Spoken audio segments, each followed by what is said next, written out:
Да, значит, сейчас начнется доклад Натальи и Андрея. Я немножечко два слова скажу на эту тему, буквально предусловие. То есть, как вы поняли, пойдет речь о работе по сканированию пленок, которые дочь следователя Иванова передала в фонд, и некоторых других фотоматериалов, сканирование в высоком разрешении. То есть, кто не в курсе, они были по их получению отсканированы достаточно быстро, к сожалению, разрезаны, но в не очень высоком качестве. И вашему покорному слугу все эти годы разные люди долбили буквально вопросами: Алексей, ты должен их отсканировать. Алексей, тебе нужно или вам это сделать так-то, так-то. Говорю, нет, нужно сделать так-то, так-то. То есть я постоянно был кому-то должен, и, соответственно, ничего из этого не получалось. А с Натальей, я, извиняюсь, открою. Наталья мне позвонила и сказала: Алексей, а давай их вместе отсканируем. То есть должен это сложно, а вместе это совсем другое. И, соответственно, в итоге получилась такая замечательная работа фонда «Комсомольской правды», Натальи, а Андрея, наша совместная, результаты которой они вам сейчас представят. Откроешь? Ты полистаешь?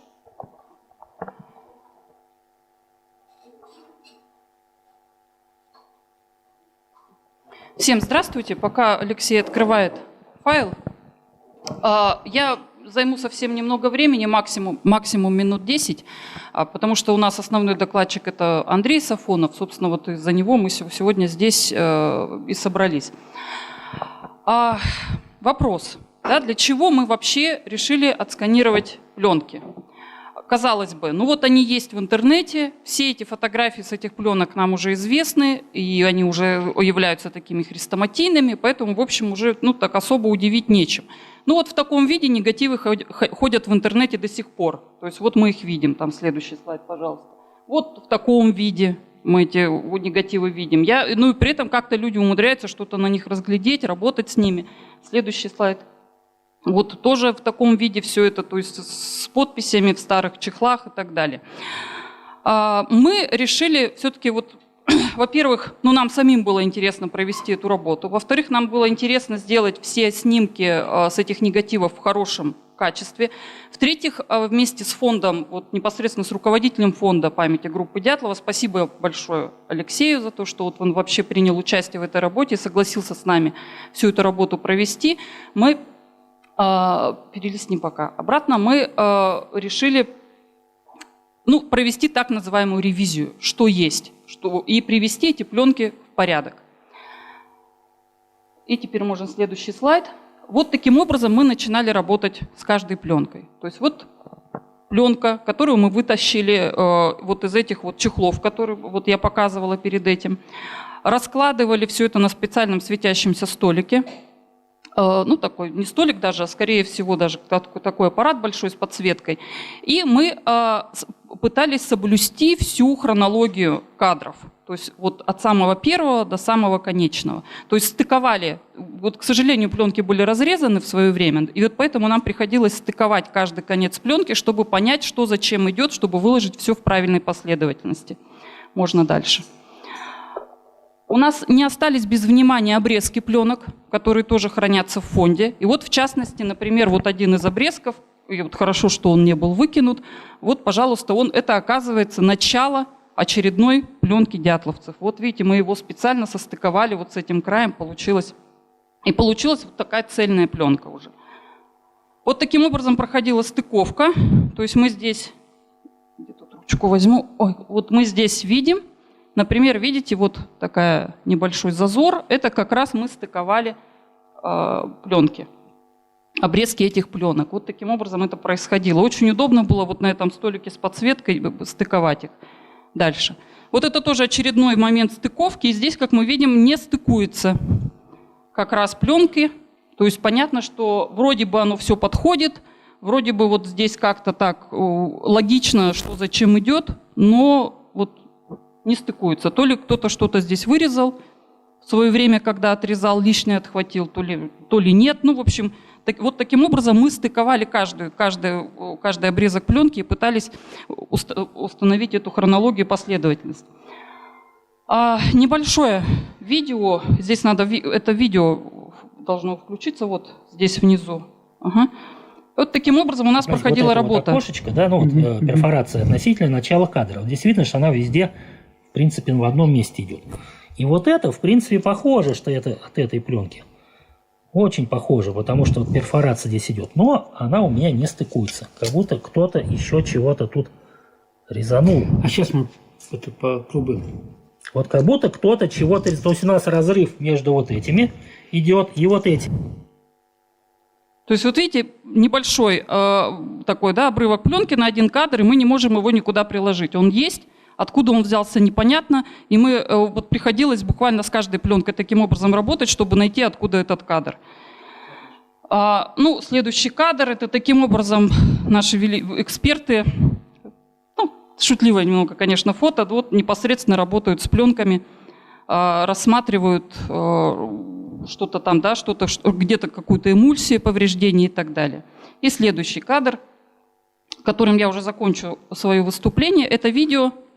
Так, у меня фотопленка, которую я считаю фотопленкой из фотоаппарата Золотарева. И я вижу на ней многочисленные повреждения эмульсии. Какие-то пузырьки, расслоения.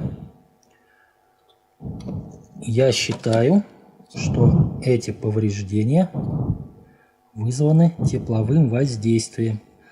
Эта пленка вместе с фотоаппаратом, видимо, подверглась очень сильному нагреву. В какой момент надо разбираться. Ну, звук, к сожалению, плохой, но я надеюсь, что можно было прислушаться, услышать. Ну вот, собственно, все. Я передаю слово фотографу Андрею Сафонову, который, вот благодаря которому все это было отсканировано, работа была проведена, и результат этой работы Андрей сейчас как раз представит.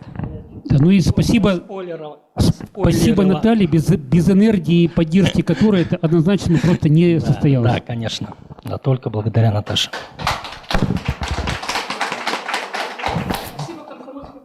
Да.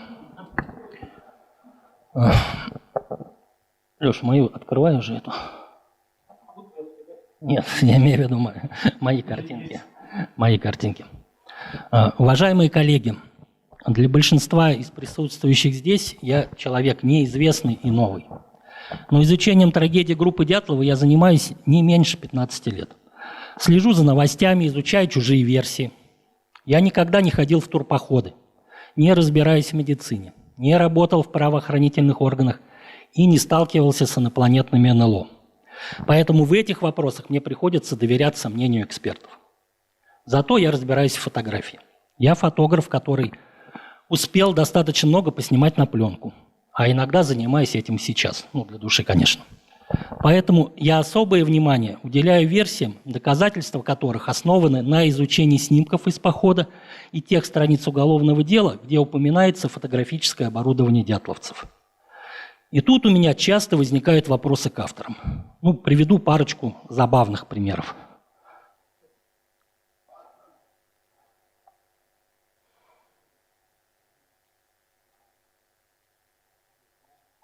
Нет, надо войти в эту. Да.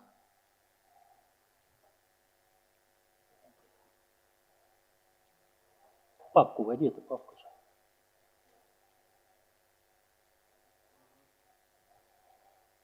Первый кадр. Ну, вот первый кадр, вот. С него начнем. Можешь его открыть на полную?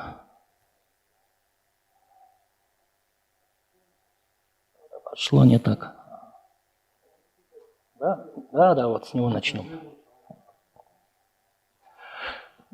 Вот. В качестве доказательства принадлежности Золотарева к спецслужбам приводятся снимки, на которых он отворачивается от камер.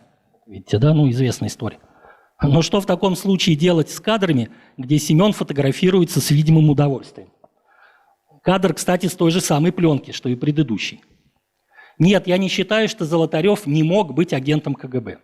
Просто снимки из похода никак не подтверждают и не опровергают этого предположения. Доказательства нужно искать в другом месте. Или из подобной ситуации, следующий кадр,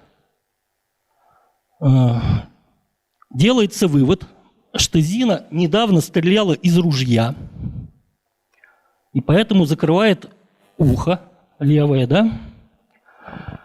Ну, как будто нет других причин прикрывать уши, когда длительное время находишься зимой на открытом пространстве. Я, бывает, в таких случаях и нос еще закрываю. Вот, вот так. Да. Тогда можно объяснять.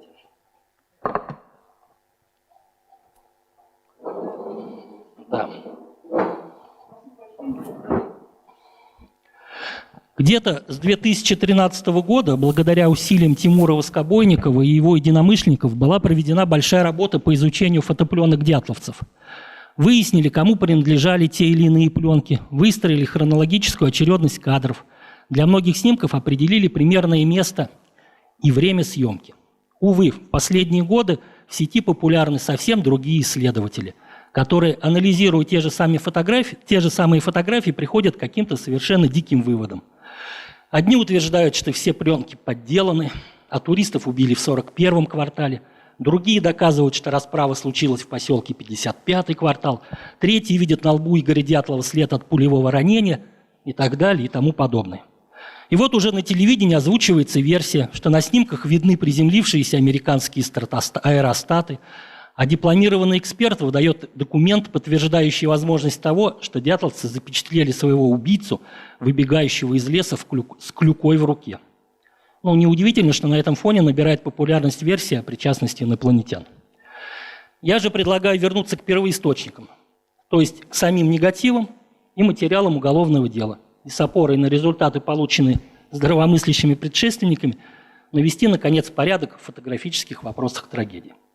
Попробуем сегодня разобраться, казалось бы, с простым вопросом. Сколько фотоаппаратов было у туристов? У разных исследователей это число колеблется от 4 до 10. А сколько пленок они успели отснять?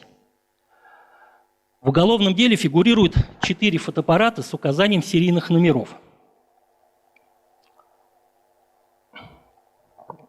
которые были возвращены родственникам.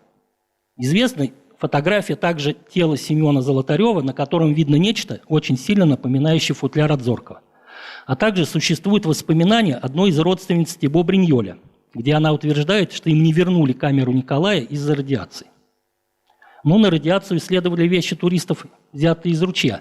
Следовательно, у Золотарева вполне мог оказаться фотоаппарат Тибо. Анализ взаимного расположения кадровых окошек и перфораций, ну вот как раз, когда мы разбирали, вы видели, только что показывали, показал, что все 5 имеющихся в фонде пленок дятловцев сняты на разные фотокамеры. А были ли другие фотоаппараты? В палатке личных вещах туристов обнаружили 13 фотопленок, плюс рулон кинопленки в железной банке. Относительно этого рулона высказывается 2 противоположных мнения. Бывалые туристы рассказывают, что в прежние времена в походы брали старые кинофильмы на ацетатной основе для розжига костра. А фотографы со стажем, в свою очередь, вспоминают, что профессионалы отдавали предпочтение именно рулонной кинопленке, а у репортеров особым спросом пользовалась тип А2 чувствительностью в 200 единиц ГОСТ, которая поставлялась в круглых железных банках. Ну вот примерно в таких я вам сегодня принес. Это вот минимальная банка, меньше размеров не было. Здесь 77 метров пленки сюда входило. А так бывало, вот здесь вот на этой картинке 290 метров. То есть банка была здоровая. В пересчете на кадр рулонная пленка выходила дешевле. Она считалась более качественной, чем обычно из магазина культтоваров. А главное, обеспечивала стабильность результатов. Считаю, что дятловцы или некоторые из них отрезали от рулона куски, которыми заряжали свои фотоаппараты. К тому же пленку, предназначенную для розжига, не нужно хранить в железной таре и, соответственно, таскать с собой железную банку. Замечу, такую пленку не продавали в магазинах, а распределяли по предприятиям и учреждениям. Но для жителей такого крупного промышленного центра, как Свердловск, раздобыть такую пленку не составляло проблемы. Какой длины был рулон, доподлинно неизвестно. Но очевидно, от него уже отрезали достаточно, иначе в банку с ним не уместилось бы еще 10 пленок. Нет и данных о том, сколько из обнаруженных пленок было экспонировано. В уголовном деле сказано, что от некоторых сохранились картонные коробочки, на которых была указана чувствительность 65 единиц ГОСТ. Вот так они выглядели в то время. Итак, у группы имелось не менее 18 пленок, добавим те, что были заряжены фотоаппараты, плюс рулон неизвестной длины. Более чем достаточно. Известно, что в личном архиве Иванова хранилось 6 пленок из похода, а в уголовном деле имелось более десятка отпечатков, негативов которых нет на этих 6 пленках. Авторство большинства из них, скорее всего, принадлежит Игорю Дятлову. В 2009 году негативы из архива Льва Иванова оказались в распоряжении фонда. Пленки из похода были отсканированы и выложены в общий доступ Алексеем Коськиным. Нумерации по Коськину я и буду придерживаться в своем выступлении. К огромному сожалению, вскоре одна из пленок, первая пленка Кривонищенко или пленка номер 6, была утеряна. Вот принадлежность пленок на следующем слайде у нас.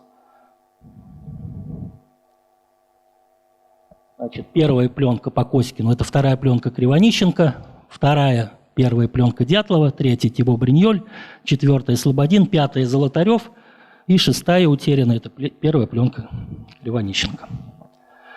Итак, существует мнение, что первая и шестая пленки были сняты Юрием Кривонищенко на разные камеры.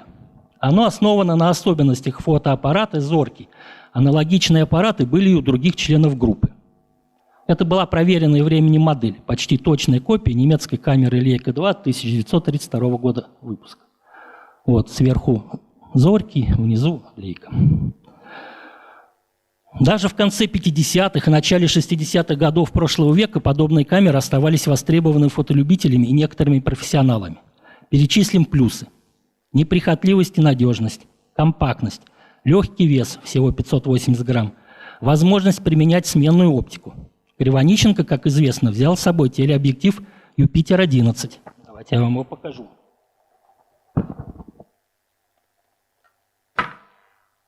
Вот такой объектив для съемки далеко расположенных объектов. Объектив Юпитер-11, правильно? Да, Юпитер-11, да. Но пока никто не смог сопоставить ему какой-либо кадр из похода. Значит, у камеры еще был достаточно широкий диапазон выдержек. Кстати, такой же ряд выдержек и аналогичное устройство затвора оставался у большинства зеркальных зенитов до самого конца их выпуска. Но были у камеры и существенные недостатки в области эргономики. Даже зарядить аппарат было то еще задачкой. Зарядка происходит снизу, заняты обе руки. Следующий кадр. Приходится одновременно опускать и катушку, и кассету, направляя пленку в зазор перевернутого фотоаппарата. После того, как пленка наконец вставлена в камеру, нужно надеть нижнюю крышку и повернуть на полоборота дужку замка, а затем утопить ее в углублении механизма. Затем нужно 2 раза завести механизм, нажимая спусковую кнопку после каждого завода, наблюдая, вращается ли ручка обратной перемотки. Если вращается, значит зарядка прошла успешно. Теперь можно установить счетчик кадров на 0. Давайте вот просто продемонстрирую, как это было. Это непросто. Смотрите внимательно, как заряжали старые фотоаппараты. Молодежь особенно. Смартфон. Это не смартфон. Значит, снимаем нижнюю крышку.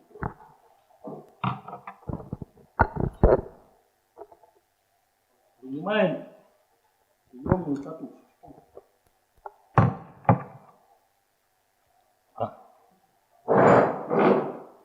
Так, где у меня тут? Достаем уже заряженную кассету. Вот у меня заряженная кассета заранее. Вот у нее есть такой конец длинный. Берем вот так вот, вставляем сюда. Нужно найти щель вот здесь, вот сейчас моими глазами так. Ага. Вот я нашел, вставил ее. Теперь камеру поворачиваю от себя. Вот так вот. Нет, поднять неудобно. Значит, одновременно вот двумя руками берем, засовываем. Вот щель, здесь узкая щель такая есть. Вот. Надо, чтобы она попала. Уже крышка предварительно была снята. Да. Нет, я снимал. Вот мы ее засунули. Крышку теперь закрыли. Ну, достоинством такой системы скажу, что такая камера не светит практически. То есть вот засветок у нее не бывает. Теперь начинаем вращать головку вот этого взвода и смотреть, крутится ли тут у нас что-то. Так. Выскочило. Выскочило, видите, не пошло. Все по новой, а на улице минус 30. Да, на улице минус 30, ребята. Вот смотрите. Вот тренировался специально перед этим, все получалось. Как на зло. Бывает. Не, почему она не пошла? Странно. Я волнуюсь просто, простите меня. Так, вроде должно пойти. Ну, та же самая ошибка. Я опять не закрыл эту перемотку. Вот, все. Что ты не закрыл? Скажи. Вот здесь такой рычажок для обратной перемотки. Все, вот сейчас у нас, вот он дошел. Мы должны щелкнуть один раз. Еще один завод. Вот. Можем теперь после двух переставить на 0. Вот здесь такой счетчик есть, лимб счетчика. Крутим его против часовой стрелочки. Устанавливаем на 0 против стрелочки. Все, вот у нас теперь готов. 0 сделали, и теперь перематываем на первый кадр. Теперь у нас готов для съемки первого кадра. Просто мы его выставили. То есть вот, представляете, вот это я сейчас сделал, да? А теперь мороз, улица. Ветер, снег. Ветер, снег. И поэтому говорят, не могли это на морозе делать такое. Это нереально. Вот. Так что, как только что вы увидели, в спокойных условиях сделать непросто, а уж зимой на морозе. На основании этого некоторые исследователи делают вывод о том, что у Юрия Кривонищенко было в походе 2 камеры. К тому же отличаются по качеству последний кадр с пленки номер 6 и первый с пленки номер 1. Следующую картиночку. Вот, видите, такой четкий с левой стороны совершенно. И вот там мутный, прямо вся середина мутный. Где какая пленка? Вот это 6-я, утерянный последний кадр. Это последний кадр. А это первый следующей пленки. Вот. Но я считаю неразумным брать в поход лишние полкило металла. Давайте проследим за Игорем Дятловым на следующих снимках. Дело происходит на первой остановке после выхода со 2-го Северного. Вот вся у нас группа. Смотрите, значит, Зина что-то пишет. Тибо Бриньоль уже успел сфотографировать Слободина, а Дятлов греет в руках фотоаппарат. Вот он его держит там зачем-то. И вот Игорь достал свой зоркий из футляра. Следующий кадр. Видите, достал. Это вот как вынул. Это что означает? Что он собирается перезарядить пленку. Иначе другого смысла нет. Вот. В это самое время Тибо Бриньоль и Кривонищенко фотографируют друг друга. Это известная сцена. Дальше следующий кадр. Кривонищенко подошел к ребятам.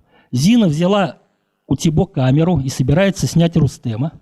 А Золотарев и Дятлов все еще возятся со своими фотоаппаратами. Следующий кадр. Вот уже и Золотарев снимает. Это фото сделано им. А Дятлов так и не сдвинулся с места. Все еще занят перезарядкой своего зоркого. Вывод. Зарядить зоркий на морозе сложно, но можно. Особенно опытному пользователю. Разницу же в качестве между кадрами Кривонищенко я объясняю тем, что в процессе перезарядки на камеры Юрия слегка перекосило объектив. Ведь прежде чем навестись на резкость, нужно выдвинуть объектив и тщательно закрепить его.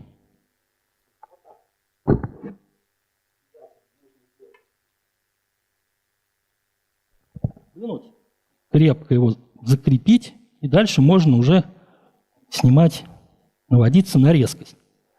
Но если уже после вот этой длительной процедуры пальцы, конечно же, подзамерзли, мог чуть-чуть кривовато, не до конца установить, и вот у него уже пошел перекос съемки. Поэтому и такая разница в качестве.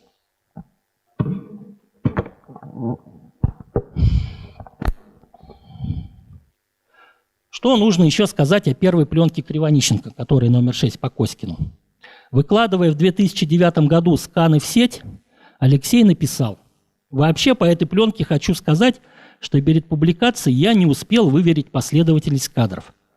На остальных последовательность соответствует пленкам, а здесь могло что-то перемешаться. Постараюсь в короткое время это уточнить. Но, как известно, нет ничего более постоянного, чем временное, и эти сканы до сих пор переходят с ресурса на ресурс в таком виде, как Алексей выложил, хотя давно уже необходимо разместить в обратной последовательности кадры с 19 по 24. То есть вот так это привычное, обычное для всех, это неправильное расположение, а вот должно быть вот так, вот так. Ошибка произошла из-за того, что пленка была порезана на куски по 6 кадров еще до сканирования. И один кусок оператор начал сканировать с другого конца. Порядок остальных кадров не нарушен. Что дает восстановление правильного порядка? Время съемки замечательной фотографии. Вид на 41-й квартал и гору Чистоп. Следующий. То есть вот это. Очень красивый, спокойный, умиротворяющий пейзаж. А ведь ребята прибыли в 41-й квартал довольно поздно, в 16:30. Приближался закат, уже темнело. Кривонищенко успел оценить ситуацию, выбрать точку съемки. А на его фотоаппарате еще и желтый светофильтр надет. Вот я специально принес желтый светофильтр. Он добавляет контраста, но забирает на себя часть света.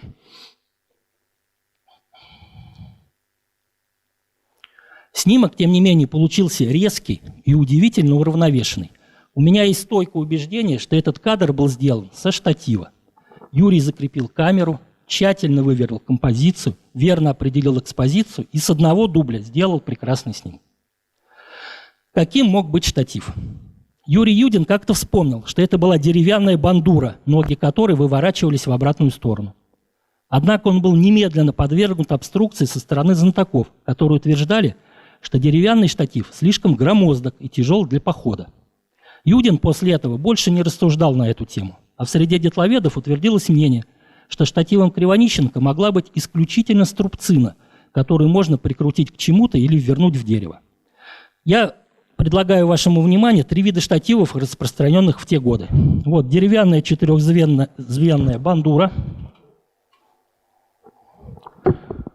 Я одну ногу только покажу, весь его не буду раскладывать. Учитывая, что он уже тоже такой старый, сохшийся, видите, ноги в обратную сторону, как Юдин и говорил, раскладываются. Вот.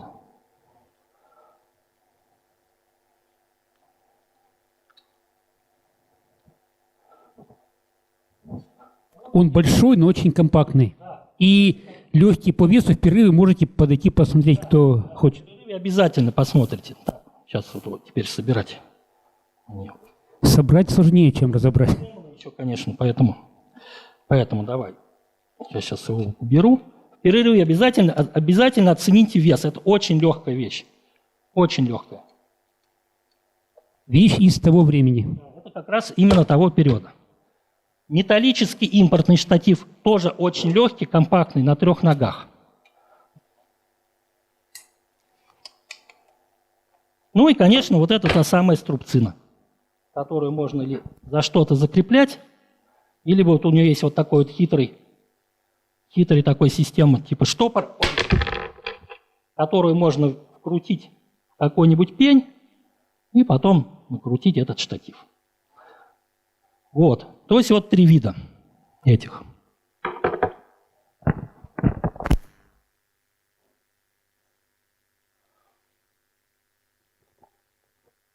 Лично я склонен доверять мнению Юдина. К тому же у деревянного штатива есть преимущество перед конкурентами. Не нужно искать место, куда его можно прикрутить, да и работать на морозе с ним приятнее, чем с металлическими. Кривонищенко показал себя очень хорошим фотографом. Как правило, он верно определял экспозицию. Возможно, сказывался опыт, или он пользовался в трудных случаях экспонометром. Например, брал Ленинград у Игоря.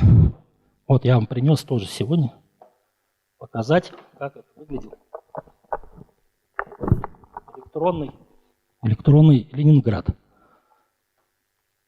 Но у него самого не было, возможно, он пользовался вот таким карманным картонным калькулятором, которые продавались во всех магазинах культтоваров. Ним выдержка определялась по описанию. Вот здесь было условие съемки, нужно было крутить колесико. Такое. Все можете посмотреть в перерыве. Вот.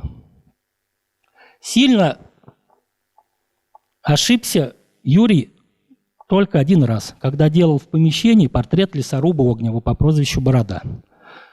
Тут было легко ошибиться и с калькулятором, да и Ленинград Дятлова мог выдавать серьезную ошибку в условиях слабого освещения. Игорь тоже допустил аналогичный промах, но об этом чуть позже. Стоит упомянуть еще одно заблуждение, связанное с самым первым кадром Юрия Кривонищенко из похода. Часто этой фотографией иллюстрируется прибытие дятловцев в Ивдель, но снимок сделан в Серове, потому что на заднем плане, вот видите, вот этот дом, предыдущий, вот этот дом, различим один из типовых домов для железнодорожников, которые строились рядом с вокзалами в Верхотурье и Серове. Последний дом такого типа здесь сохранился на улице Черняховского. Давай пока. Это Верхотурье, это в Серове последний сохранившийся дом этого типа. Со второй пленкой Кривонищенко, которая номер 1 по Коськину, мне уже удалось поработать вживую, благодаря «Комсомольской правде», без которой не состоялось бы сканирование и не было бы этого доклада. Вот как раз эта пленка. Большая часть фотоархива фонда была заново отсканирована с помощью сканера Minolta D-Image Multiscan Pro и программы VuiScan. Разрешение 4800 dpi. Оно позволяет разглядеть мелкие детали. Вот так на самом деле выглядят американские аэростаты. Следующий кадр. Ну просто снег в кусту, точнее куст в снегу. Следующий кадр. Человек с клюкой оказался корнем поваленного дерева. Но сканирование с высоким разрешением, развенчав одних призраков, тут же породило других. Смотрите, как забавно выглядит ствол далекого кедра. Как будто шаман пытается преградить туристам путь к святым местам. Вот, видите, да, похоже? Да. Не будем задерживаться на мелочах и перейдем сразу к самому известному кадру с этой пленки. Легендарному 34-му. В то время как часть исследователей считала этот кадр техническим браком, многие полагали, что на нем запечатлено нечто, послужившее причиной трагедии. В одной из статей, вошедших в официальное издание материалов фонда, доказывается, что на этом кадре запечатлена сцена наблюдения туристами падения или пролета ракеты. После высветления в графическом редакторе в нижней части снимка проявились 3 темных пятна, которые автор статьи идентифицировал как головы туристов. Видите, вот там? Нет, верни. Предыдущий, Леш. Предыдущий кадр. Вот, видите? Вот они, 3 головы. Смотрят.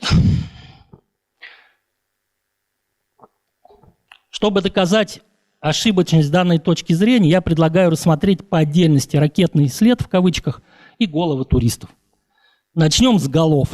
Если бы это действительно были головы или любой другой материальный объект, они оказались бы подрезаны снизу краем кадрового окна. Вот теперь давай следующий кадр. Вот. Однако сканирование этого участка пленки вместе с перфорацией показало, что головы выходят за границы кадра и обволакивают перфорацию. Всем видно вот этот момент? Вот. То есть вот они пошли сюда, сюда.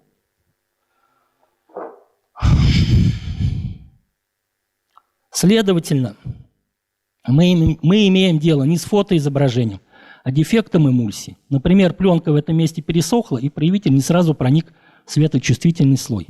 Не важен характер этого дефекта. Важно, что это именно дефект, а не изображение объекта. С головами разобрались. Остался след ракеты. И тут я должен заявить, нет оснований считать, что этот кадр был сделан именно дятловцами. Давайте еще раз вспомним порядок работы с фотоаппаратом «Зоркий». С большим трудом заряженную камеру нужно подготовить к съемке, для чего требовалось выполнить ряд последовательных действий. Первое. Выдвинуть объектив и надежно закрепить его. Да. Закрепили. Взвести. Так, взвели перед этим. Значит, установить диафрагму. Вот здесь покрутить. Установить выдержку колесиком. Измерить расстояние с помощью дальномера, то есть навестись на резкость. Это надо смотреть в одно окошко. Потом посмотреть в другое окошко, определить границы кадра в видоискателе. И только после этого можно нажимать на кнопку. Вот такой это был длительный процесс. Соответственно,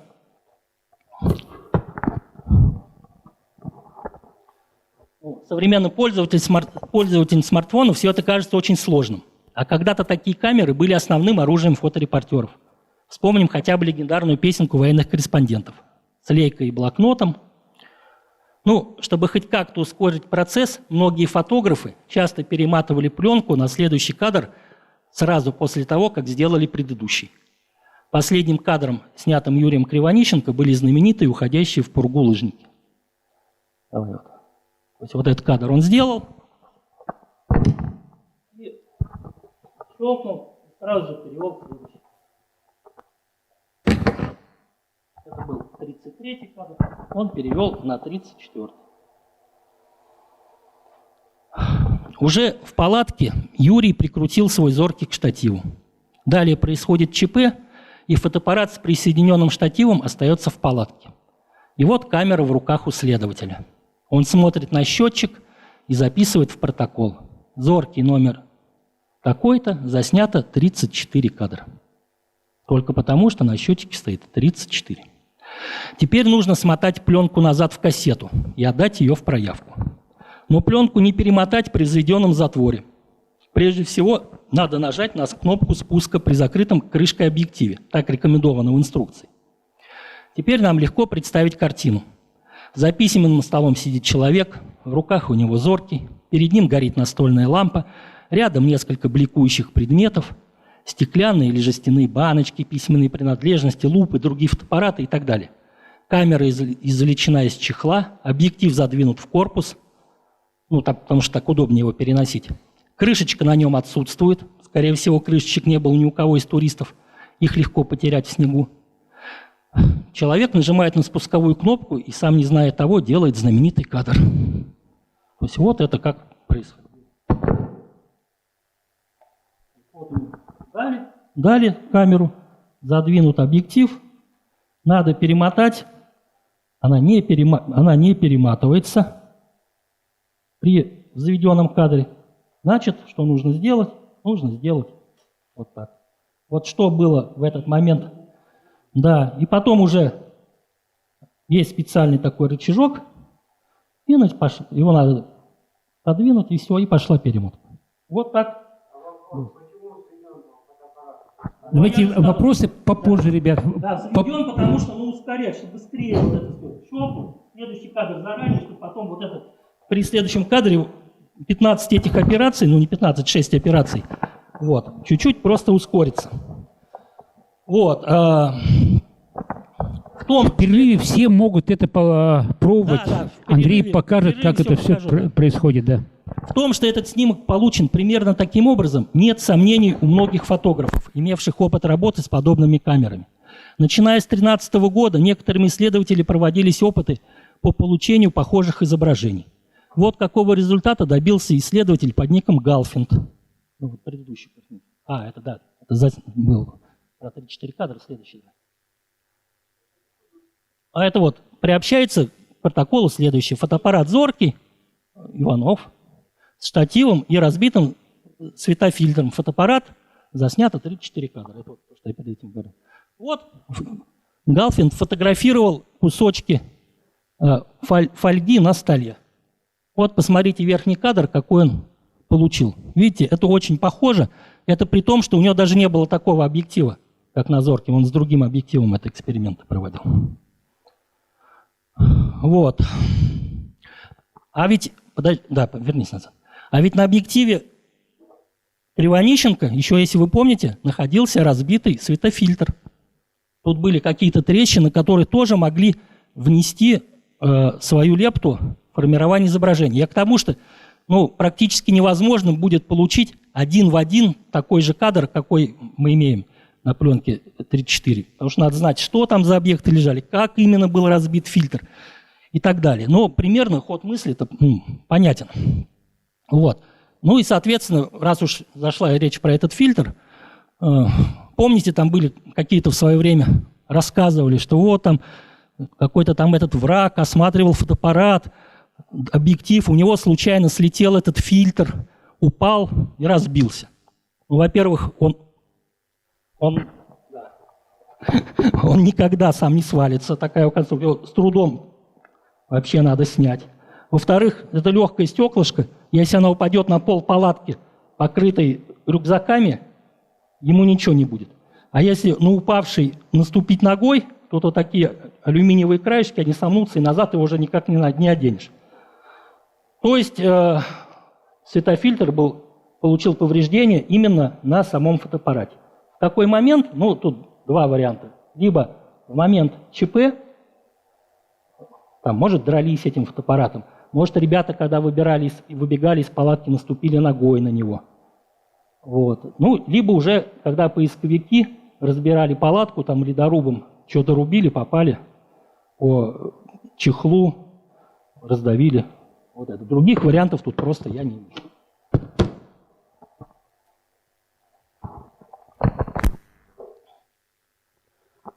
Вернемся к 34-му кадру.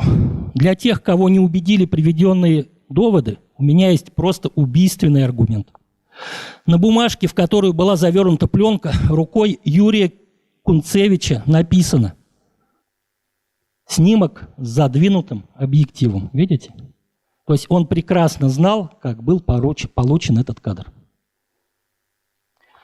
Но есть и такие, кто, соглашаясь с тем, что это технический брак, выдвигает контраргументы. Все равно этот кадр сделал Кривонищенко. Раз уж он прикрутил штатив, он просто не успел выдвинуть объектив. Возражение. Юра был серьезным фотолюбителем и никогда бы не допустил подобные ошибки. Это только в современных сериалах теперь снимают зоркими и федами, не выдвигая объектив, не наводясь на резкость, смотрят на заднюю стенку, как в смартфон, да? Видели сейчас во всех этих фильмах? Кстати, про перевал Дятлова, знаменитый сериал, тоже все снимают с невыдвинутыми объективами. То есть у них вот примерно такие кадры все и должны были бы получаться. Вот. Да, Кривонищенко не успел нажать на кнопку, но он прикрутил штатив, чтобы незаметно снять приближающихся убийц. Я вам как фотограф даю совет. Если не хотите привлекать внимание окружающих, не разворачивайте штатив. Штатив демаскирует. Юра прикрутил штатив, чтобы снять пролет огненных шаров, но не успел это сделать из-за аварии. И на это у меня найдется возражение. Огненные шары наблюдались в феврале-марте 1959 года в течение 10-15 минут. А на пленке оставалось всего 3 кадра.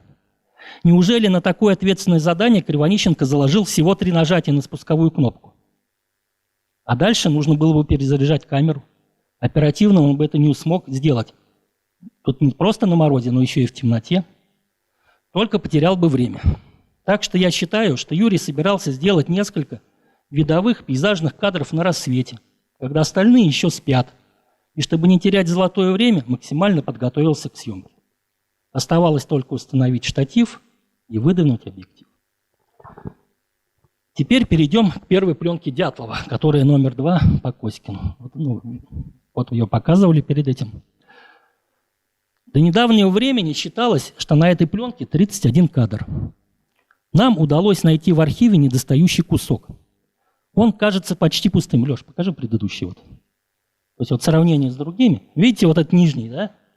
Вот недостающий этот кусочек. Он кажется почти пустым, но все-таки содержит слабые следы изображения. Эти кадры сканировали и до нас, но считали их снимками поисковиков. Покажи вот все эти 3 кадра по очереди. 1, 2 и 3. Снимки очень темные. Игорь ошибся с выдержкой, даже имея экспонометр. Но мы можем различить клетчатую рубашку Тибо. Предыдущий, покажи. Предыдущий кадр. Или даже самый первый. Вот. Видите, тут клетчатая рубашка Тибо. Голова его скрыта черной шляпой. Впервые это верно интерпретированные фотографии были опубликованы в феврале этого года в «Комсомольской правде». На 2 снимках видна упоминаемая в уголовном деле баночка из-под чая Тибо Бриньоля. Теперь мы точно знаем, как она выглядела. Видите, вот там вот эта баночка из-под чая. Следующий кадр покажи. Вот. Дальше. Еще дальше. Вот. То есть вот именно так она и выглядела. Но главное, нам удалось частично прочитать текст на стенгазете за спиной Рустема Слободина. Леш, там просто кадр есть дальше. Давай дальше. Там, я подрезал. Вот, видите? И доказать, да, тут свободное время, отдых, настольные игры, обед, прогулка на воздухе, выполнение домашних заданий там, и письму. Это где стенгазета, Андрей? В школе, конечно же. То есть это доказывает, что снимки сделаны в школе, которые, по мнению некоторых конспирологов, не существовало вовсе. 3 кадра в столовой школы, где ребята занимались распределением походного имущества, сделал Игорь, и 1 кадр Юра, следующий. То есть вот этот снимок, который тоже часто подписывают как сбор в общежитии. Нет, это не в общежитии, это в Серовской школе. После 34-го кадра осталось место, как минимум, еще на 3 снимка. Вот дальше там идет действительно пустая часть, на которой ничего нет. Я не стану утверждать на 100%, но, возможно, это говорит о том, что Игорь использовал именно рулонную пленку. И если это действительно так, то следователи ошиблись, определив чувствительность пленки, на которую была снята установка палатки, в 65 единиц. Чувствительность рулонной пленки была выше, от 90 до 250 единиц ГОСТ. Это может помочь определить точное время установки палатки на склоне Халачахля. Примечательно, что на этой пленке тоже есть кадр с задвинутым объективом. Только сделан он был при ярком свете, поэтому имеем другую картину. Тем не менее, оба снимка имеют одинаковую природу. Я окрасил их в контрастные цвета и наложил друг на друга. То есть этот кадр Дятлова и 34-й кадр Кривонищенко. Траектория световых пятен на 34-м кадре Кривонищенко идеально вписалась в световой кружок 30-го кадра с пленки Дятлова. Но почему-то никто даже не пытался искать на нем ракетный след. Внимание конспирологов на этой пленке занимает 14-й кадр. Дело в том, что мы имеем здесь дело с наложением 2 кадров друг на друга, а устройство Зоркова не предполагает технической возможности для мультиэкспозиции. Отсюда делается вывод о фальсификации пленки с помощью копировальной рамки. Но это не так. Двойной кадр сделан самим Игорем. Объяснение очень простое. Съемка турслета, вот, которая перед этим в декабре проходила, да, там, по-моему, закончилась на 14-м кадре. Проявить пленку сразу значит потерять больше половины. Поэтому решено отложить проявку. Но кто-то из друзей просит у Дятлова фотоаппарат. Игорь, конечно, не отказал, но предварительно смотал свою пленку, запомнив, что счетчик стоит против 14-го деления. Другой вариант. Игорь все-таки собирался проявить пленку сразу. Например, снимки требовались для стен газеты, но по какой-то причине необходимость с них отпала. И в том и другом случае у Дятлова есть кассета с пленкой, на которой отснято менее половины. Через какое-то время он снова заряжает свою камеру этой пленкой и проматывает ее до 14-го деления на лимбе счетчика. Камера готова к новой съемке. Где ошибка? Да, проматывать нужно было до 15-го деления. Тогда бы кадры не наложились друг на друга. Следующая пленка. На пленке Рустема Слободина, номер 4 по Коськину, много технического брака, особенно вот в конце, что дает богатый простор для конспирологии. Следующий кадр. Чего только не находят на кадре 22. И мультиэкспозицию, и фотомонтаж. На самом деле мы имеем дело с довольно распространенным явлением, замедлением или даже остановкой на морозе второй шторки затвора. В 1981 году проводились государственные испытания фотоаппаратов «Зенит», которые показали, что при минусовой температуре затворы сбоили у 90% испытуемых камер. Напомню, что «Зениты» и «Зорки» имеют аналогичный затвор. Так что все очень просто. А оставшиеся 5 кадров покрыты черными пятнами, вот как на этом снимке. Часто это объясняют засветкой, например, от радиации или от урановой руды. Это очень смешно, потому что слово «засветка» имеет корень «свет», а значит, на позитиве от радиации должны быть белые пятна. Здесь же мы имеем дело с большими областями непроявленного негатива из-за слипания фотопленки в бачке. Почему так произошло? Вопрос к тому, кто проявлял эту пленку. Обычно это происходит, когда заряжаешь пленку в односпиральный бачок не той стороной. На пленке номер 3, Леш, которая, по моему мнению, принадлежит Тибо Бриньолю, лишь несколько кадров сделаны самим Николаем. На большинстве снимков он выступает в роли фотомодели. Все люди, имеющие отношение к фотографии, делятся на два типа. Те, кто предпочитает снимать, и те, кто предпочитает сниматься сам. Несомненно, Николай Тибо Бриньоль был в душе артистом и моделью. Даже на последнем снимке мы видим именно его в роли снежного человека, а не убийцу, преследующую группу. А свой фотоаппарат Николай с большим удовольствием передавал девушкам. Его камера то в руках у Зины, то на шее у Люды. Одной из загадок этой пленки является то, что отснята она примерно наполовину. А в уголовном деле не упоминается камер с отснятыми 17 кадрами. Интересно, что сразу после проявки кто-то выцарапал на пустой половине пленки фамилию Золотарев. Видите, читается. Очевидно, что следователи приняли ее за пленку Семена. Этот участок в свое время был внимательно исследован Валентином Якименко, и он обнаружил на нем ракетные следы и НЛО. Я ничего такого не увидел. Правда, предварительно я протер пленку со стороны подложки, чтобы убрать накопившийся с годами мусор. А вот что действительно меня заинтересовало, так это кадр номер 8 с Юрием Дорошенко. Что за лисьи головы торчат вот в правом верхнем углу кадра? Я ожидал увидеть в этом месте повреждение эмульсии, но его нет. Мы изучили эту область под микроскопом. Кстати, за шикарный импортный микроскоп нужно поблагодарить организатора этой конференции Дмитрия Киреева. С другой стороны головы ограничены кадровым окном, как будто они являются частью изображения, а не дефектом эмульсии. Сразу вспомнилась теория о фальсификации пленок при помощи копировальной рамки. Но соседний кадр опровергает эту идею.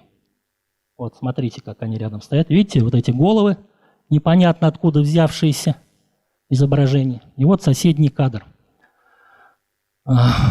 Луч солнца, попавший в левый верхний угол, проник за границы снимка и частично засветил межкадровое пространство. При копировании такого не произошло бы. Там диапазон яркости гораздо меньше. Так что же это может быть? У меня пока нет окончательной версии. Наиболее правдоподобные. А.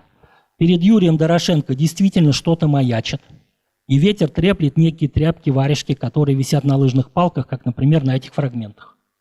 Вот, видите, висят какие-то там. Следующий кадр. А Б. К эмульсии на этапе проявки прилип мусор, типа накипи из чайника, и помешал нормальному процессу проявления. И вот, наконец, мы добрались до пленки Золотарева, номер 5 по Коськину. Видите, какая она желтая. Спасибо, что дотерпели, ибо сейчас вы услышите действительно нечто новенькое.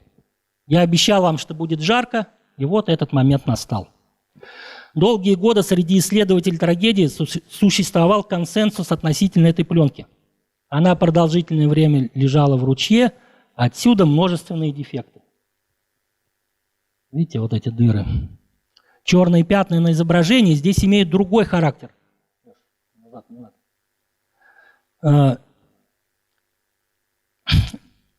Черные пятна на изображении здесь имеют другой характер, нежели на пленке Слободина. Эмульсия местами просто отслоилась от подложки. Но почти никто не принимал во внимание отсутствие упоминаний о фотоаппарате среди вещей последней четверки. Любые сомнения перекрывались состоянием пленки и фотографии с чехлом от фотоаппарата на теле Золотарева. Кстати, вот тот, который до сегодняшнего момента ходил кадр посетить, там было трудно разобрать. Это уже сделано с одного из негативов, тоже в хранящемся фонде. Но это был просто кадр пересъемки фотографии из уголовного дела. Фотоаппарат виден абсолютно четко. Да, здесь уже четко видно, что это чехол от фотоаппарата. Да, если очень долго держать пленку в воде, эмульсия начинает отслаиваться. Но на этой пленке имеются совсем уж странные дефекты. Поэтому в последние годы стала набирать популярность идея о подделке. Типа эмульсию специально повреждали, водили по ней кистью, сыпали на нее песок и так далее и тому подобное. Другого внятного объяснения состояния негативов никто предложить до недавнего времени не мог. И это естественно, ибо мало кому из фотографов приходилось сталкиваться с подобными случаями в своей практике. Одним из них был американский фотограф Роберт Ландсбург, который в 1980 году фотографировал извержение вулкана Сент-Хеленс. Он находился слишком близко к жерлу, всего в 6 километрах, и когда понял, что спастись не удастся, продолжил съемку до конца. Потом перемотал пленку в кассету, снял камеру со штатива и положил ее в рюкзак, который положил под себя для его лучшей сохранности. 17 дней спустя его тело было найдено в пепле, вместе с пленкой, которую он спас. Фотографии горы убийцы на ней были с царапинами, пузырями, деформациями и засветками, вызванными воздействием жары и пепла. Дефекты, которые мы видим на снимках Ландсбурга, очень похожи на дефекты с пленки номер 5. Странные засветки, песок. На пленке Золотарева видны и другие признаки воздействия высокой температуры. Например, ретикуляция или сеточка на эмульсионном слое. Видите вот эту? Вот это такое происходит от жары, когда плавится эмульсия. Набухшие, но еще не лопнувшие пузырьки эмульсии. Следующий кадр. Видите, какие глаза? НЛО, как пуговицы. Вот это пузырек набух, но не лопнул, еще не превратился в черное пятно. После изучения негативов под микроскопом стало понятно, что пленка, скорее всего, не была в ручье. Она подверглась воздействию высокой температуры. Когда это случилось? Однозначно в то время, когда пленка еще находилась в камере. Ее пришлось открывать на свету. То есть пленка уже не перематывалась. Если бы нагрелась уже перемотанная в кассету пленка, то наибольшие повреждения получили бы первые кадры, и конец не оказался бы засвечен. Неужели все-таки ракета? Мое мнение – нет. Если бы пленка получила повреждения во время события, то как объяснить паузу, которую взял Золотарев в фотографировании? Поход он начал снимать достаточно активно, а 30 января вдруг перестал. Некоторые исследователи объясняют это усталостью, но мне кажется, Золотарев обязательно присоединился бы к другим фотографам, когда Николай валялся в свежевыпавшем снегу, изображая снежного человека. Или когда Рустем позировал в сгоревшей фуфайке Юрия Дорошенко. Так может, его фотоаппарат поджарился, когда случился этот маленький пожар? И не привело ли это к возникновению конфликтной ситуации в группе? Человек мог обидеться за то, что ему там друзья спалили камеру. Вот Алексей Коськин предложил другое объяснение. Печка в палатке висела низко, грела хорошо, и если фотоаппарат лежал под ней, за ночь он подвергся бы сильнейшему тепловому излучению. Очевидно, что Семену нужен был свой собственный фотоотчет о походе. Он не мог надеяться лишь на студентов. И на помощь пришел его новый товарищ Тибо Бриньоль, который до конца похода передал свой фотоаппарат Золотареву, предварительно вынув из него отснятую наполовину пленку.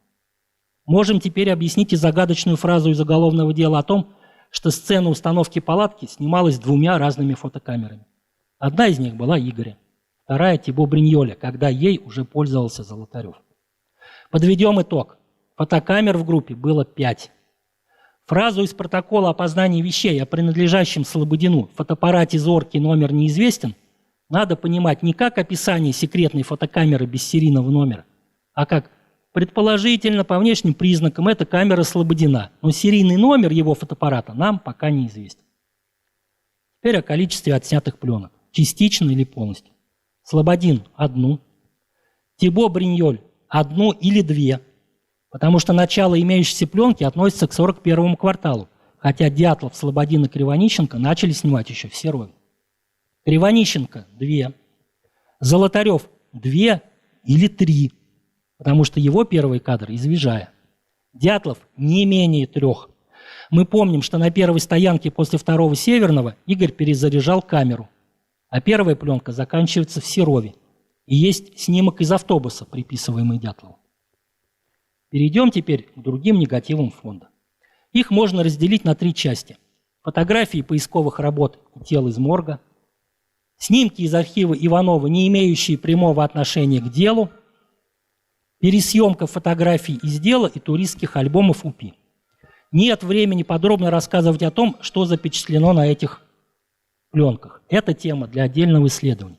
Я поделюсь своим мнением о том, как были выполнены снимки поисковых работ с точки зрения фотографа. Мало того, что Лев Иванов снимал хоть и много, но бестолково, еще и фотоаппарат его был неисправен. На большинстве снимков резкость на бесконечности и присутствует сильная паразитная засветка. Такая засветка могла появиться только у камер со съемной задней крышкой, например, вот как у этого FET-2. То есть здесь уже проще зарядка, а крышка снимает, и вот через эти боковые щели может попадать свет. Приведу красноречивый пример. Пленка номер 5 по классификации фонда. Из 18 кадров, то есть на ней вот есть 18 кадров, и 6 отведено Ивановым на фиксацию следов на склоне Халачахля. Как ни странно, снята они резко. 7 на палатку поисковиков и ее окрестности. 5 на портрет одного из Манси на фоне палатки. Причем все снимки, кроме следов, не резкие. Ну, то есть, казалось бы, криминалист что должен фотографировать, да? Он фотографирует Манси. Покажу вам все кадры, которые имеются. Раскопа лабаза с пленки номер 12 по классификации фонда. Значит, лабаз обнаружен, видна лыжа с носком. Вот, лыжа, носок, и кто-то из поисковиков стоит. Следующий кадр. Лыжа без поисковиков. Следующий кадр.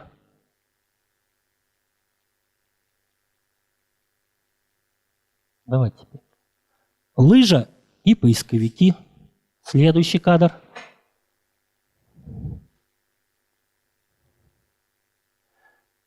Снова лыжа и еще раз поисковики. Следующий кадр. Опять лыжа и снова поисковики. Следующий кадр. Подошли Манси и начались раскопки. Что-то раскапывают, что не видно. Следующий кадр. Ага, что-то достают и перекладывают в рюкзак. Вот, уже полный рюкзак переложили. Вот еще кастрюля видна какая-то. Следующий кадр. Раскопки закончены. Вот какой-то мешок. Все, копать больше нечего. Дальше снова Иванов снимает Манси и палатку. То есть, оценку его как фотографа-криминалиста можете делать сами. А исследователи до сих пор копии ломают вокруг содержимого лабаза, да? И что в нем делал картон? И вообще, что такое картон в понимании исследователей? А можно было просто это сфотографировать. Примерно такую же ценность несет из-за нерезкости и засветок большая часть снимков Иванова из морга. Не стану показывать их здесь по понятным причинам. Всего отснято на этот неисправный фотоаппарат 4 пленки. Но есть и хорошие новости. На поисках и в морге снимали и другие люди с исправными фотоаппаратами, и которые умели ими пользоваться. 4 пленки очень грамотно отсняты Юрием Яровым. Их отличает нестандартная длина и фабричные пометки в области перфораций. Очевидно, что Яровой снимал на рулонную пленку, возможно, импортную, самостоятельно нарезая куски. На одной из его пленок мы насчитали 42 кадра. В бачок она не влезет. Проявить ее можно только с лентой Корекс. Она позволяла проявлять пленки длиной почти до 2 метров. Пленки, проявленные с помощью Корекса, имеют отметки в виде точек непроявленной эмульсии в области перфорации. Такие же точки мы наблюдаем на сохранившихся пленках Кривонищенко и Дятлова. Напомню, что пленка Слободина несет следы неаккуратной зарядки в бачок. А это означает, что пленки дятловцев проявляли разные люди. А закончить свое выступление я хочу эксклюзивом. Кадр с камеры Льва Иванова был обнаружен на одном из обрезков пленок. Ранее этот снимок, кроме «Комсомольской правды», нигде не публиковался. Красиво и символично, как мне кажется. Ну, на этом у меня все. Если есть вопросы. Спасибо большое, Андрей. Я понимаю, что, может быть, многие утомились такой длиной доклада, но мы специально вот рассчитали на то, что пусть это будет долго, но зато это будет максимально подробно, понятно, так, чтобы вот не оставалось каких-то иллюзий и поводов для дальнейшей конспирологии. Отвечу, пожалуй, на самый главный вопрос, который мне уже задавали люди, о том, будут ли выложены отсканированные кадры и отсканированные пленки. Они будут выложены. Я думаю, что до конца года мы, скорее всего, этот вопрос решим. Вся проблема в том, что это невозможно выложить в какой-то просто в единой публикации все эти кадры. Для этого нужно, то есть это отдельный портал, его нужно оплачивать, это определенные затраты, нужен дизайнер, который будет этим заниматься. Поэтому вот этими вопросами мы будем решать. Может быть, до конца года решим, может быть, представим ко 2 февраля, к очередной годовщине, вот что-то уже связанное со сканированными кадрами и пленками. Я хочу отдельно поблагодарить Дмитрия Юрьевича Киреева, потому что благодаря ему эта конференция проходит, и благодаря ему мы вот сегодня имели возможность не ждать годовщины 2 февраля, да, и как бы вот этой традиционной конференции, а вот именно сегодня уже рассказать о том, какая работа была проведена «Комсомольской правдой» и фотографом Андреем Сафоновым. У меня все. Я предлагаю сейчас, наверное, Алексей, перерыв. Если какие-то вопросы есть, то лучше всего давайте их после перерыва. Да, давайте вопросы после перерыва. Ну хорошо, давайте. Так, давайте Если сейчас, люди Петр просят... Иванович, сейчас я вам тогда передам слово. Я, Бартоломей Петр Иванович, был в 3 походах, из них в 2 походах высшей категории сложности с Игорем Дятловым, в которых были и Рустик Слободин, и был Тибо Бриньоль и так далее. У меня есть колоссальное слайд-шоу, есть много документов и материалов, которые, я считаю, полезно было бы, чтобы о них люди знали. Почему-то моя жена считает, что я все уже сказал, сиди и помалкивай. Вот. Я хотел бы, чтобы как бы третейский судья Коськин пришел как-нибудь ко мне домой, посмотрел мои слайд-шоу про 2 похода в высшей категории на Приполярный Урал и по Алтаю и скажет, достойно это внимания вот здесь посмотреть или нет. Договорились, Петр Иванович?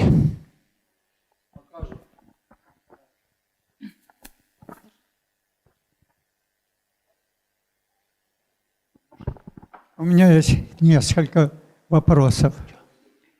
Прежде всего я хочу поблагодарить за очень увлекательный рассказ о технике с фотографиями. Спасибо вам большое. А вопрос у меня такой к вам. Правильно ли я понял, что Кривонищенко этот 34-й кадр сделал со штатива? Как вы ответите?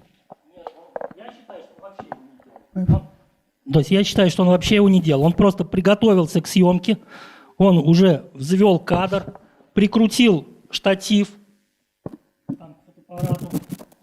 и лег спать, чтобы утром, ну или собирался лечь спать, чтобы утром на рассвете снять кадр. Как вы видели, он на закате снял прекрасно 41-й квартал и, наверное, хотел снять вид с горы Халатчахль.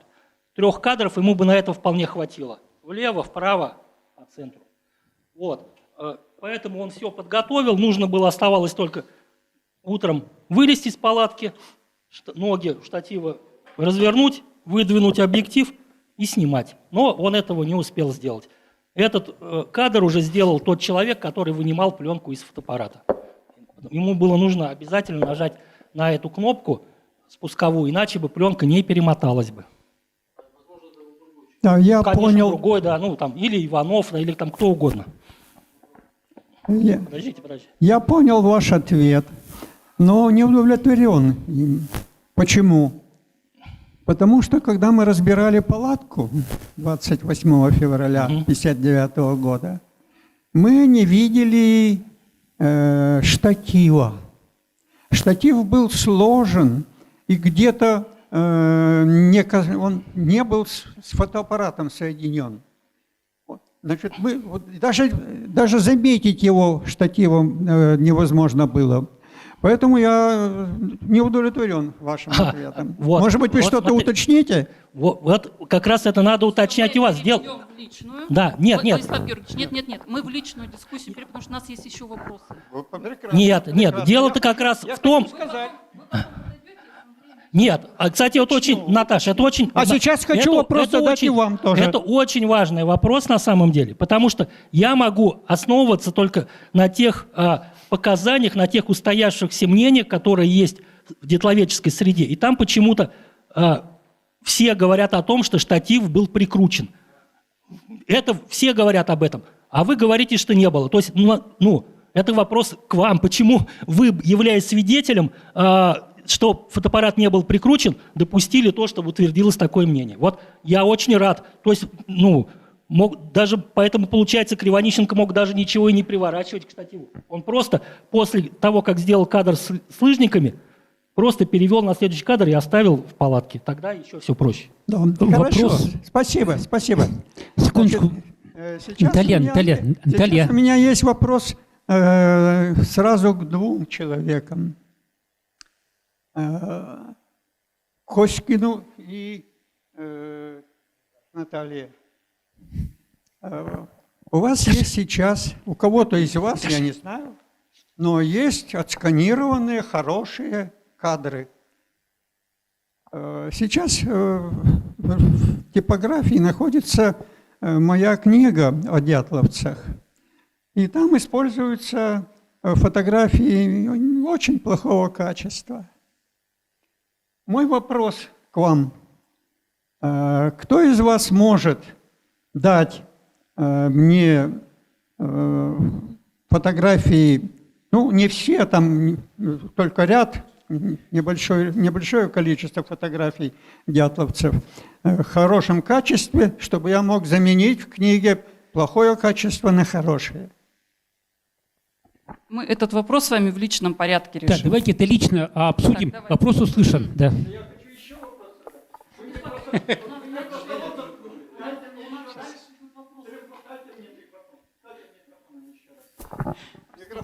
Вот настойчивость, замечайте, какая настойчивость у наших замечательных. Старичка зажимать так. Нехорошо. Советская школа. Да. Значит, еще у меня возникает вопрос вот какой.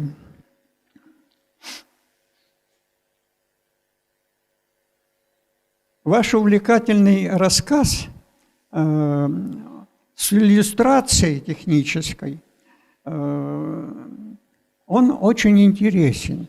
Я не знаю, как получится запись. Значит, может быть, эта запись будет не очень хорошей, как обычно запись в этом зале бывает. Запись мы делаем. Да. Вот, мне бы хотелось, чтобы ваш рассказ, если он будет плохо записан, был повторен и выложен на обзор всем другим. Он будет хорошо записан и выложен на обзор всем другим. Точно все? Все вопросы? Все. Доклад будет выложен, мы его опубликуем. Ребят, Мы сегодня давайте с Андреем с это вопросами обсуждали. еще буквально Последний вопрос, один-два и... наверное, У меня вопрос к давайте, Наталье. все вопросы. Вы сказали о том, я представляю независимый союз исследователей, да? И мне хотелось бы узнать, мы все с нетерпением много лет ждали этих хороших сканов в хорошем качестве с фотопленок группы Дятлова. И вопрос у меня такой. Вот вы сказали о том, что планируете выложить их на каком-то ресурсе, да, ну, отдельно. И вопрос, будет ли распространяться логотип «Комсомольской правды» на все эти фотографии? Потому что мы хотим их изучать именно в детально хорошем качестве, без никаких вот посторонних вмешательств. Никакого логотипа не будет, потому что никакого авторского права у нас на эти фотографии нет. Авторское право находится у Фонда памяти группы Дятлова, соответственно, мы не можем ставить на них логотип, на эти фотографии. Уважаемый Андрей, Наталья, безусловно, вы огромную работу проделали, и уровень знаний у вас фантастический. Но в качестве такой маленькой корректировки, мне кажется, что вам надо вот ряд допущений все-таки поработать и больше к природной и к туристической практике их привязать, потому что вот в качестве такого момента вы допускаете, что Кривонищенко собирался на рассвете снимать значит, восход солнца, да, когда участники спят. Дело в том, что на перевале в это время восход в 9:15. То есть в это время группа, она уже будет бодрствовать, они уже будут собираться, потому что световой день 8 часов, поэтому там каждая буквально минута дорога. И вот такие вот маленькие шероховатости в версии пока остаются, но я думаю, что вы их как бы улучшите.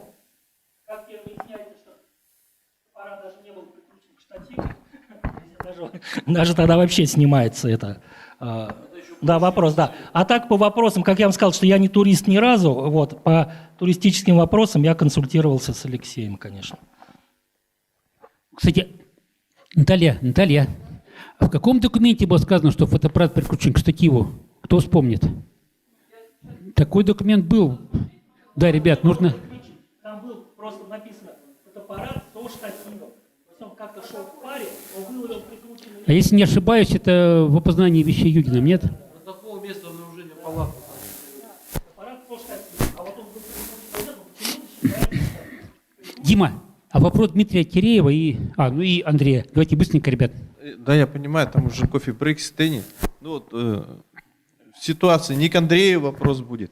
Я просто хочу еще всем рассказать, что знаменитый снимок Игоря Дятлова, который везде публикует, и в Уральском следопыте сделал Петр Иванович Бартоломей. Вот я пользуюсь просто ситуацией. Андрей прокомментировал, что фотоаппарат нормально было в взведенном состоянии оставлять. Я тоже в взведенном оставлял, но в более позднее время работал на пленку. А так вот у нас вот фотограф из 59-го года, Петр Иванович Бартоломей, вот мой вопрос такой. Петр Иванович, вы взведенный кадр оставляли в то время? Как вот вообще к этому относились? Да, то есть время уже все стерло. Однозначно сказать не могу.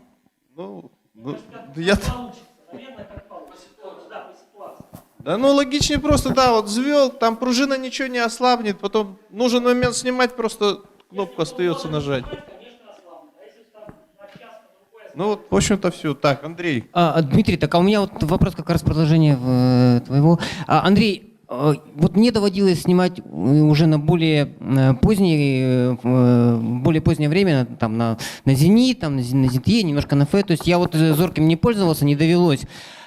И у нас там как бы вот этот рычажок двигаешь, там все это было достаточно мобильно, да. Это уже современные версии. И мы, я вообще не помню, чтоб я или кто-то, мои друзья, там 80-е, там 90-е годы этим пользовался, да, заранее. Так не делали. А вы рассказываете, что делали, и вот Дмитрий подтверждает, что делали. Вы так делали? Конечно, действительно была ли такая практика? Конечно, была, потому что я работал, например, в газете, репортер, и тратить время на то, что вот ты увидел кадр, и еще потратить время на это, не позволить, поэтому щелкнул, сразу взвел. Щелкнул, сразу взвел. Да. И поворотный механизм вот этот вот, да, вот неудобный. Подходите в перерыве, смотрите. Да, все подходите в перерыв, все. Объявляется перерыв 10 минут, ребят. Вот, пожалуйста, подходите, смотрите, все.